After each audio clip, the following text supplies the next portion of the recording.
que na biso quoi. Ba chinois bazate awa. Ba malien bazate. Ba mvunzi pe bazate. Kaka bazairwa. Bana mboka. 2018. Veille à DJ Dollar l'artiste polyvalent. To lutter contre AVC. To lutter contre l'IWA. To lutter contre ba mort subite. To diminuer tout.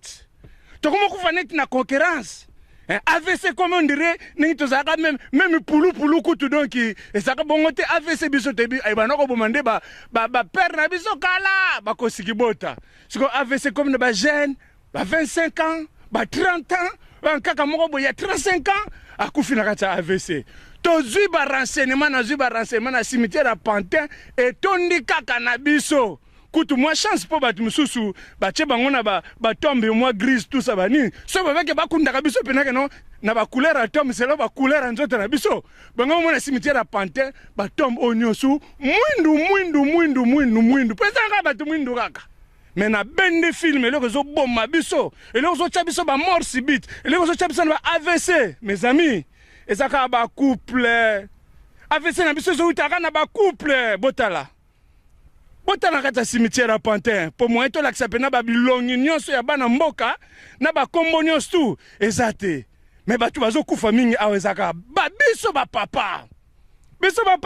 na souci ya kata ba foyer ba mama oh tant kaka libala ezopanzana mama benana alu atikala azwa jom susu ba mama bososola te tozaba na mboka moko to uta kote moko tangu musu to tanga classe moko tangu musu to vanda balabala moko be quartier moko be commune moko tangu musu biso bana changu mais tozo ya kosala na mabe mais bino bozo kotikala na bomoi biso ba papa tali tozo kende biso ba papa tali to tonsi cimetière ya Pantin ba zéro comme on dirait cimetière ya Kintsuka tala ba zéro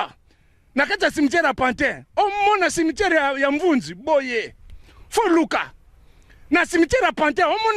on tombe ya chinois boye il faut luka même ya ba malien exact mais talaka kabiso nyonso mafudi ntidi kosoma yumba donc biso na biso kaka tutonsi cimetière oyoyo no ya ngwana pena ba mama ba papa bana mboka ngai DJ Dollar na bominzo to ena ya banquette pour na 2018 to ya ba mort subite ekita to ya AVC ekita to ya kokufa ya biso ba zero ekita ba mama mitu esala te obenga na papa pour les msozo tonda susu bien te okomola ndela les msozo olukolia mingi na libanda o tromper papa mais na libanda to boko mesika moko mona peka kolia e ko diminuer ko makaneti ya papa parce que zali nengwana muto iba bomaka nzoto mais muto kola masolo ayibike garantie zali tala ningi bozo ko sala biso batala ningi bozo biso to komiti na niveau ya ko mama na biso pona nini bosali biso boye